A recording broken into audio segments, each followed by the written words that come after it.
The camera pans over a dark, deserted street as a freezing wind howls through the empty city. A young girl, barely 12, stumbles through the storm, clutching 2 crying babies to her chest. Barefoot, bruised, and with nothing left, she whispers, to herself, "I have to protect them, no matter what." Her fear is palpable as shadows seem to chase her every step. Suddenly, headlights flash in the distance.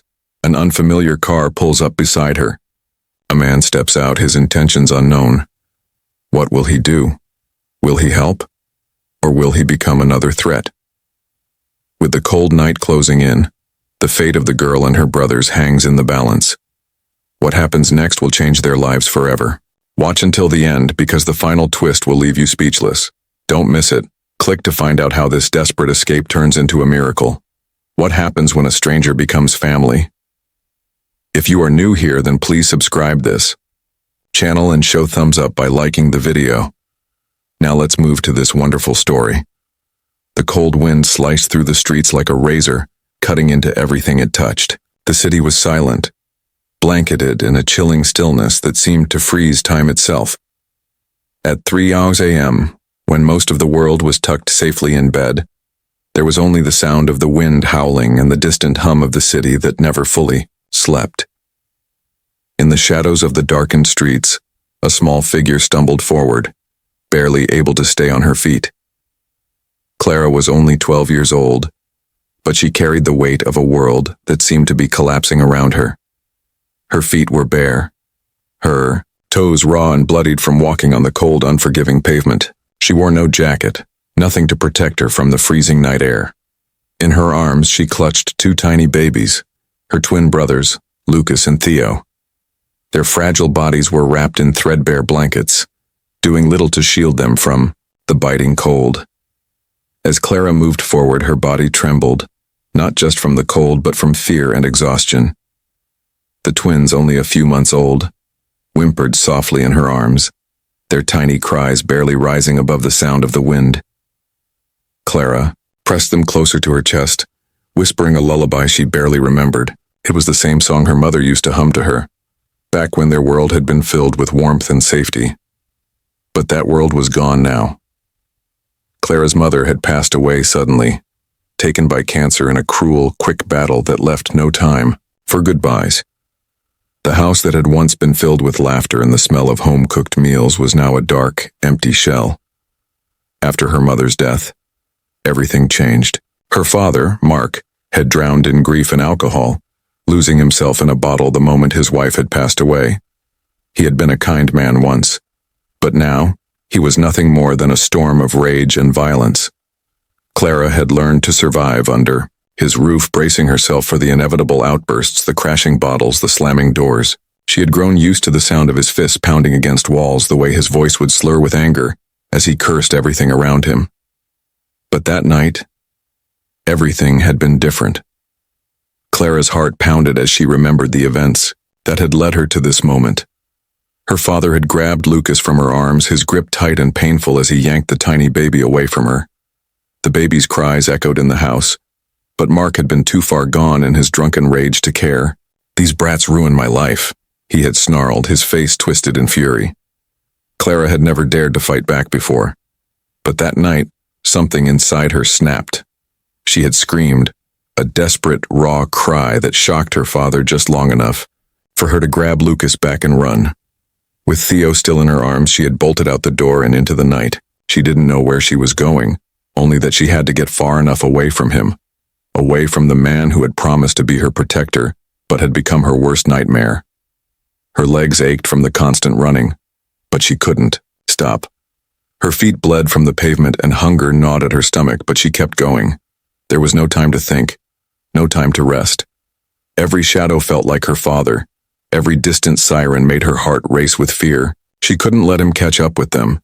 She couldn't let him take her brothers away. The city was a maze of unfamiliar streets and dark alleys, and Clara had no idea where she was or how far she had run. But she couldn't stop. She couldn't let anything happen to the twins. They were all she had left. She had promised her mother before she died that she would always protect them, no matter what. Finally, after what felt like an eternity, Clara stumbled into a rundown city park hidden behind overgrown bushes and rusted swings. The park was silent, the only sound the occasional creak of the swing set as the wind pushed it back and forth. Exhausted beyond reason, Clara collapsed onto the ground, her back against the cold bark of a tree. She laid the twins down gently on her old backpack, the only thing she had left to give them comfort. Clara opened the last of the formula she had packed and divided it between two cracked bottles. Her hands shook as she tried to feed the babies, her body numb from the cold. Tears welled in her eyes as she watched them suckle, their tiny faces filled with hunger and desperation. "What do I do when it runs out?" she whispered, the words barely escaping her lips. There was no answer, only the groaning of the swing, set in the wind. Clara dozed off, her arms wrapped protectively around her brothers. Just for a moment she allowed herself to close her eyes, to forget the terror that had driven her from their home.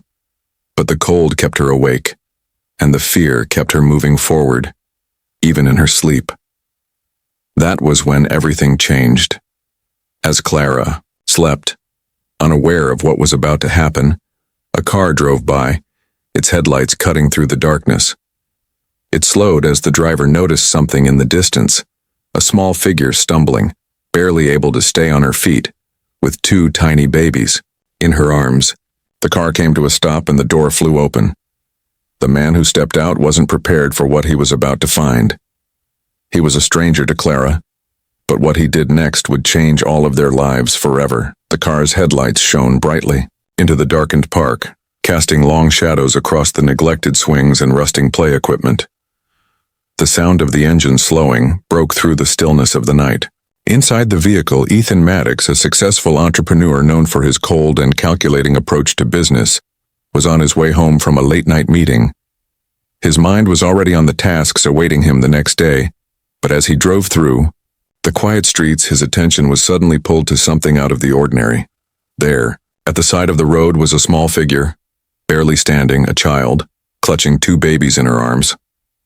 Ethan slammed on the brakes, the tires screeching slightly as he stopped the car. His instincts kicked in before his thoughts could catch up, and he threw the door open, stepping out onto the cold pavement. His first thought was disbelief.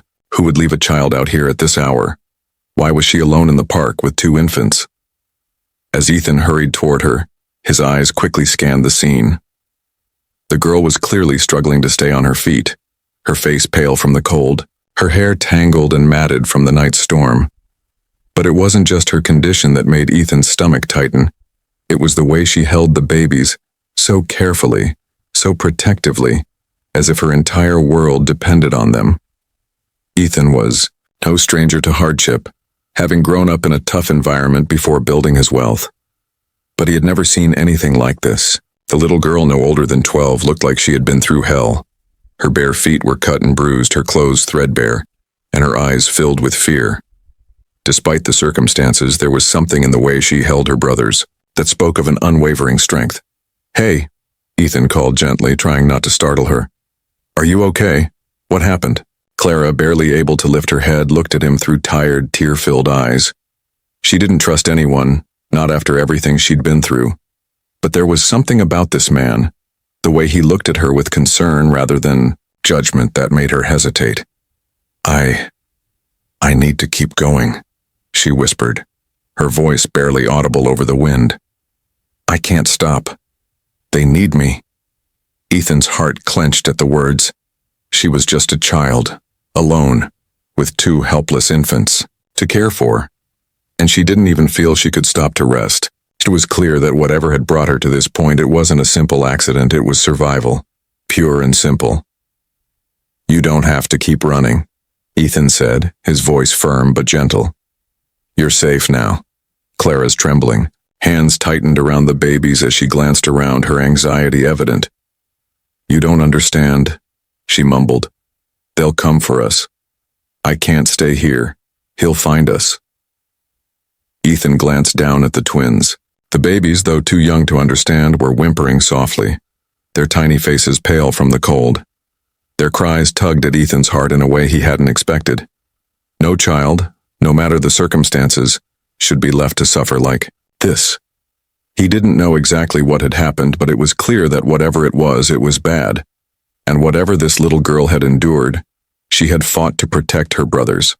Ethan made a split-second decision, driven by something he couldn't name, compassion perhaps, or simply the desire to help. Without waiting for her to protest, Ethan gently lifted Clara into his arms, cradling her as carefully as he had the babies. "Let me help you," he said softly. "Please, just let me take you somewhere safe." Clara's body stiffened in his arms, her face full of disbelief, but exhaustion quickly overwhelmed her resistance.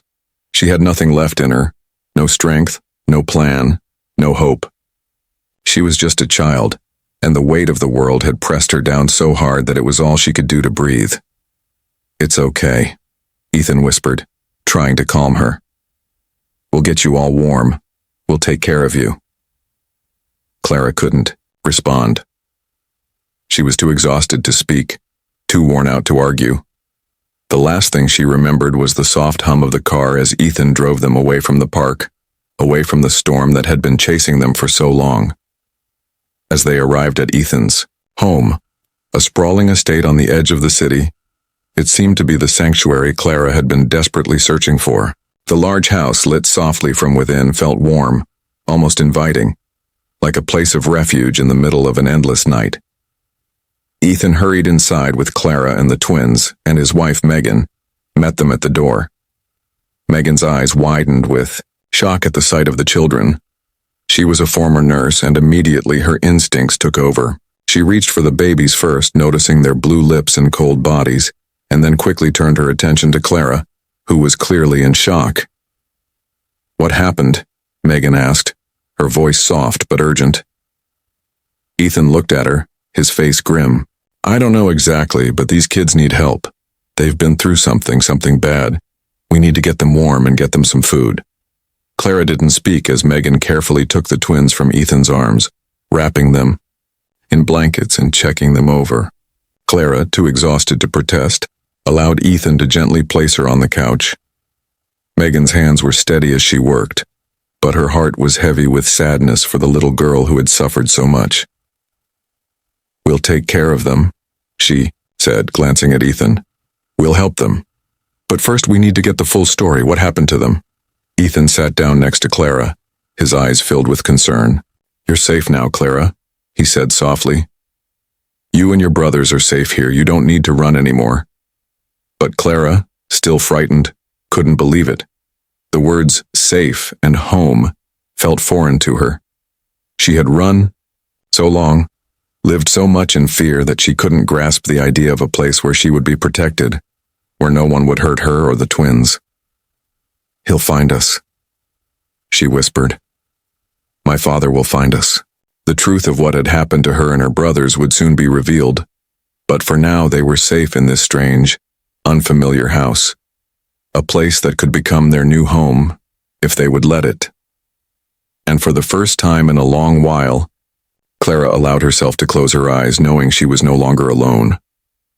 The warmth of the house was almost too much for Clara to bear. After the cold, the damp park, the endless running, the house felt like a foreign world. The soft glow from the fireplace seemed unreal, as if she had stepped into a dream. She had never known a place so peaceful. The walls, the furniture, the smell of freshly baked bread drifting from the kitchen. It was all so different from what she had left behind. For a moment, she almost allowed herself to believe that this was real, that this might be her new life. But then, a wave of panic hit her and she recoiled. She could still hear her father's angry voice echoing in her mind. She could still feel his hands reaching for her, the fury in his eyes when he had grabbed Lucas. She could still see the shadows of the bottles, the broken furniture, the nights when she had cowered in fear, hoping that the next scream wouldn't be her last. "Where are they?" Clara's voice was sharp, cutting through the silence of the room. Her eyes shot to the bassinet where her brothers lay, still bundled in blankets. "The twins, where are they?" Megan, who had been sitting beside Clara, immediately noticed the panic rising in her. Her heart went out to the little girl who had seen more pain than anyone should have in a lifetime. "They're safe, Clara," she said gently. "They're right. They're sleeping. They're okay." Clara's breathing was shallow and she sat up, her gaze locked on the twins. Her mind couldn't shake the thought that her father would find them, that no matter where they went, he would track them down.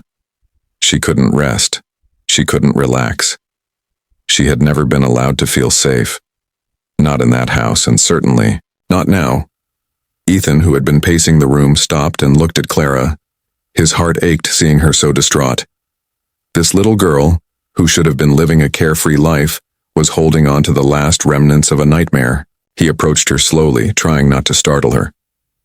"Clara," he said softly, his voice calm. "We're not calling the police yet. We're not going to do anything that might make you feel unsafe. But we need to know what happened.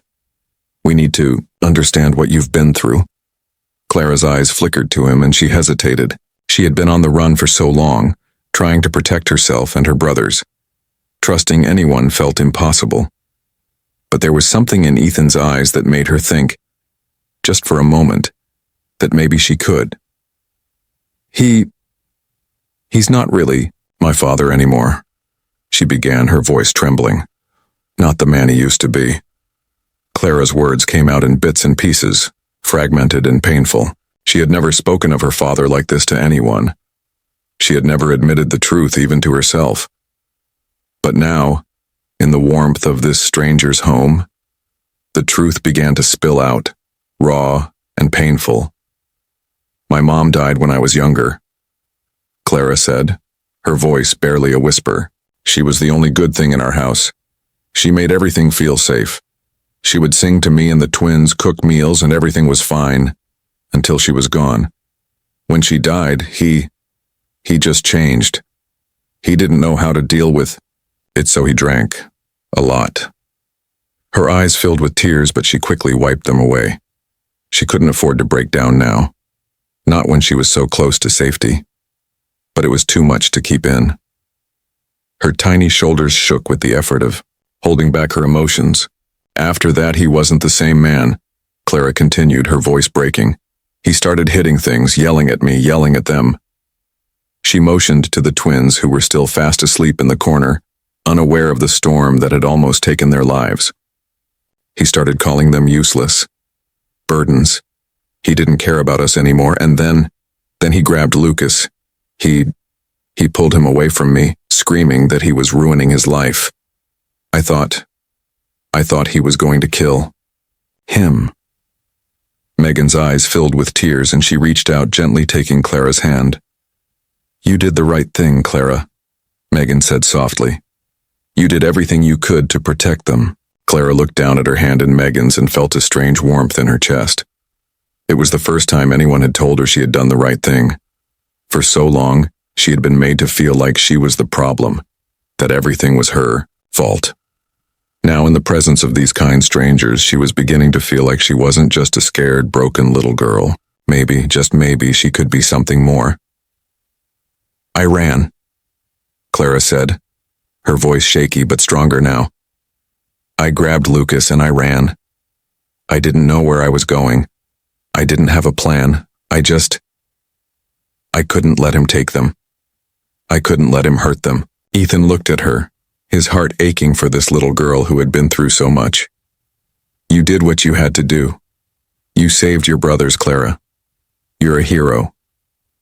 But Clara shook her head, her voice trembling. "I don't feel like a hero. I just feel scared. I'm scared he's going to come for us. He always said we were his, that no one else would want us, that I was just a kid. No one would want to take care of me." Megan leaned in, her voice gentle but firm. "You're wrong. No one is going to hurt you. Not again. You're with us now. You're safe." Clara's eyes darted to the window, her heart pounding in her chest. She could still hear the sounds of her father's voice, his threats echoing in her mind. She could still feel the weight of the fear she had carried for so long.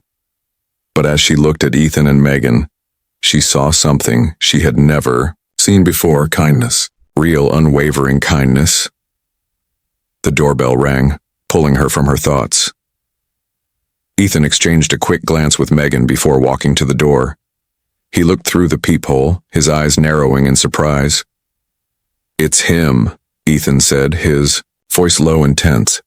Clara's breath caught in her throat. She knew who it was. She had known this moment was coming. But she wasn't ready. She wasn't ready to face him again. You stay here, Ethan said, turning to Megan. I'll handle it. As Ethan walked toward the door, Clara felt a flood of panic rush through her. No, she whispered. He's going to take them back. He's going to take them away. Megan sat next to her, pulling her into a comforting embrace.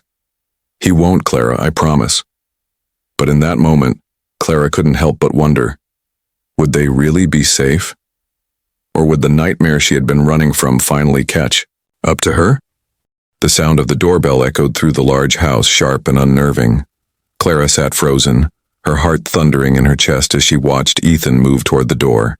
She wanted to run, to hide, to shield her brothers from the world she knew would come crashing in on them, but she was too tired, too worn, and for the first time in her life she wasn't sure how to fight back. He's going to take them, Clara whispered to Megan, her voice breaking. He'll find a way, he always does.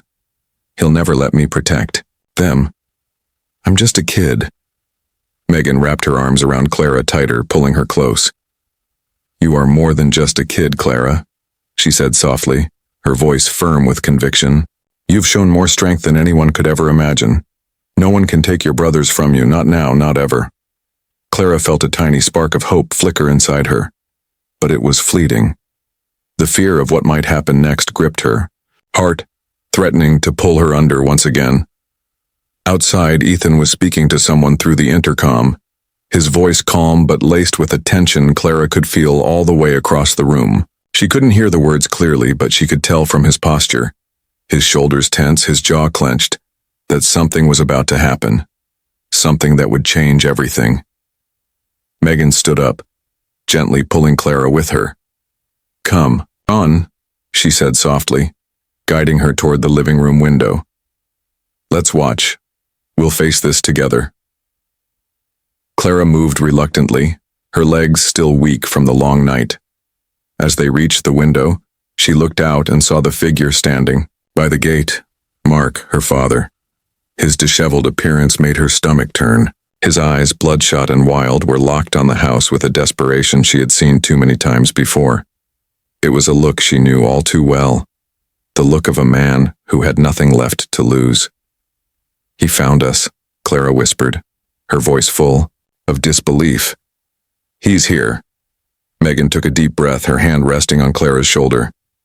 He won't take you, not today, not ever. Ethan moved toward the gate, his steps deliberate and controlled. The cold night air seemed to bite even harder now, as if it too knew what was about to unfold. Clara felt a knot in her stomach. She had to hold it together. She couldn't let her fear control her. She couldn't let it take away the hope she had found in this strange new place. You're on private property. Ethan's voice rang out across the yard, sharp and unwavering. You need to leave. Mark's voice cut through the night like a blade.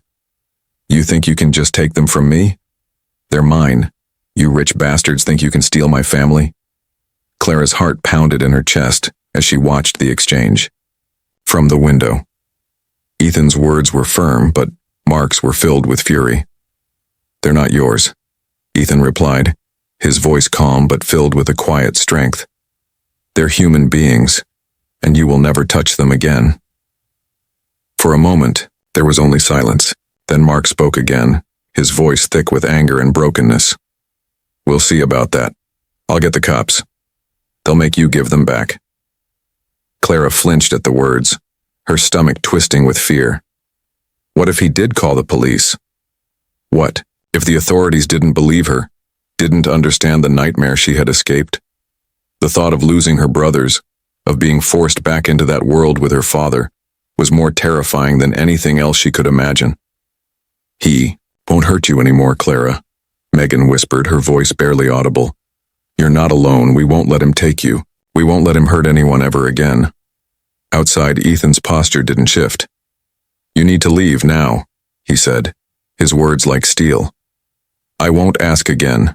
There was a long pause, and Clara held her breath, praying that this time would be different, that Mark would listen, that he would walk away and leave them in peace.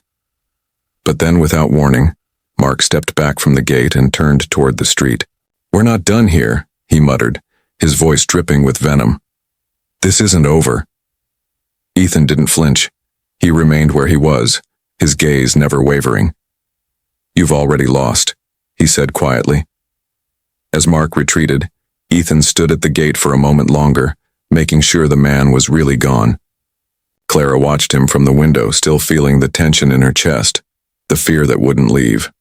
Only when she saw Mark's car disappear into the distance did she allow herself to breathe again. "He's gone," Ethan said as he walked back toward the house. "But this isn't over. We'll make sure of that." Clara's legs gave way beneath her and she sank into the couch, her body trembling with exhaustion. She hadn't realized just how tightly she had been holding on to the fear until now. The adrenaline that had kept her running, kept her fighting, began to fade, and with it came the weight of everything she had endured. Megan knelt beside her, her hands gentle as she smoothed Clara's hair away from her face. "You did it, Clara," she said softly. "You kept them safe. You protected your brothers and now they're going to be okay. You're going to be okay." Clara looked down at the twins, still asleep in the bassinet. Lucas and Theo were safe. They were finally safe. But even as she allowed herself a moment of peace, she couldn't shake the nagging feeling in the back of her mind. Mark was still out there. He might be gone for now, but that didn't mean he was gone for good. The fight for her brothers, for her new family, had only just begun. The next morning, Ethan and Megan wasted no time. They filed for a protection order and called in security to ensure the house was safe. The thought of Mark coming back was too much to ignore. He had already proven that he would stop at nothing to get what he wanted. But Clara wasn't the same frightened little girl she had been just days before. She was stronger now, and she had a family who would fight for her, who would fight for them all. As the days passed, Clara found herself adjusting to the new reality. She began to trust Ethan and Megan more, allowing herself to feel something she had never allowed before. Hope. The phone call came sooner than expected. Ethan answered the phone, his voice calm but with a note of finality. "He's been arrested," he said quietly. "Mark's not going to hurt anyone ever again." And in that moment, Clara knew that the nightmare she had escaped was over. She wasn't running anymore, she was home.